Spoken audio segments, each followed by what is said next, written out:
eu fico pensando assim, nessas mudanças que vocês fizeram, como que fica a questão profissional? Assim, o que que você vê de, não negativo, mas assim, o que você vê de diferente, sabe? Entre trabalhar no Brasil e trabalhar fora do Brasil, em termos de comportamento mesmo.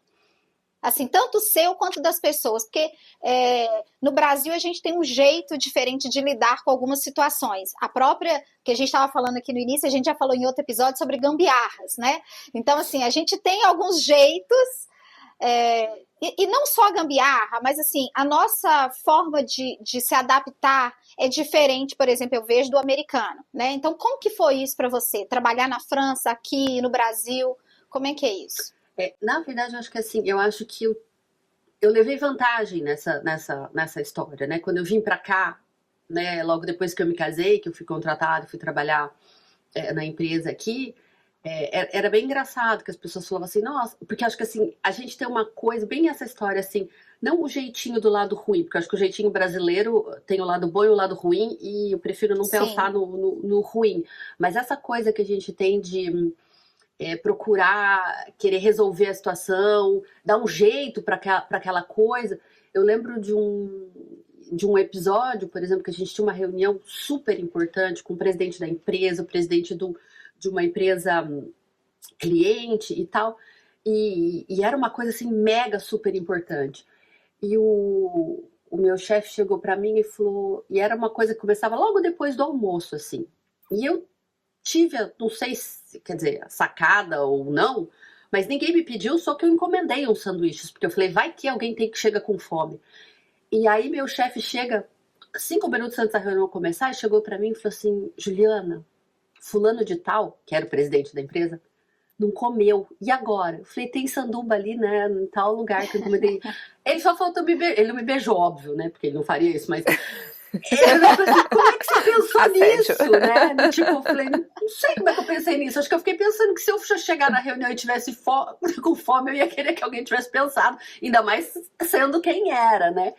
E aí, então, acho que tem umas coisas dessas, assim, e eu acho que eu levei vantagem aqui na França, nessa época, com essas minhas características, assim, porque eu sempre dava um jeito em nas coisas, né? As coisas eu nunca me dei por vencida, na verdade, né? Então eu levei vantagem. Não sei se hoje, na verdade, eu levaria vantagem ou não. Na verdade, hoje tem uma outra questão aqui em termos profissionais, que é o etarismo, que é triste de dizer, né? Que hoje já cheguei aqui, procurei trabalho e não consegui, né? E aí me dizem, que aí é o outro lado da moeda, você já tem uma certa idade e você ficou muito tempo fora do mercado francês, então não foi por aí que eu troquei de lado e falei, então vou fazer o quê? Vou levar isso a meu favor.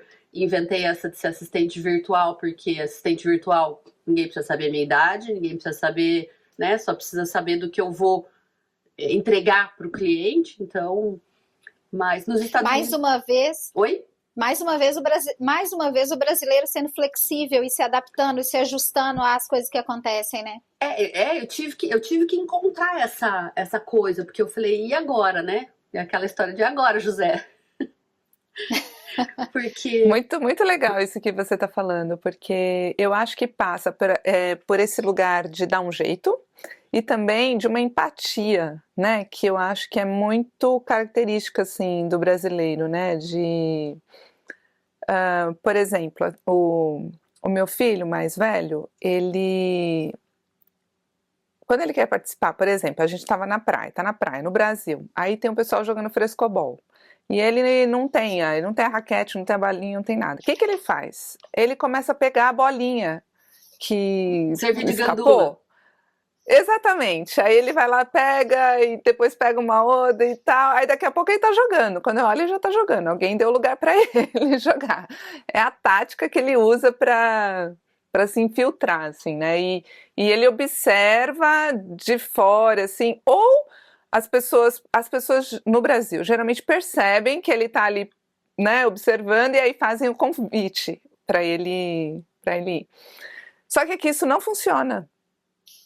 Não funciona porque as pessoas, elas não têm essa empatia, né? Esse olhar para o outro, né? Então, ele pode ficar assim, o jogo inteiro parado ali, pegando a bolinha, ninguém vai chamar. Dá uma moedinha no final. Exatamente. É verdade, vai ganhar uma gorjeta, mas não vai ser chamado para jogar. Não vai entrar no jogo. É outra cultura, né? É outra cultura, exatamente. Pois é bem isso aí, o que você falou de outra cultura e do coisa me fez pensar, né? Porque eu gosto de conversar com todo mundo. Falo, né, com as pessoas, deu pra perceber já, né? Falo com todo mundo, converso com o motorista do ônibus, e, quer dizer, eu acho que assim, isso é um pouco meu, mas também é um pouco de brasileiro. A gente brasileiro deve ter o papo fácil.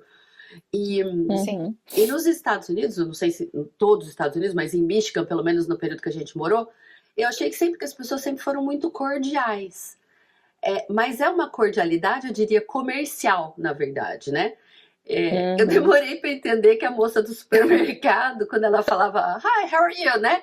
Ela não estava querendo saber como eu estava, era só uma fórmula comercial para ela dizer. E eu já começava a bater papo com a moça do caixa do supermercado, e ela não estava querendo saber do que eu estava querendo contar para ela.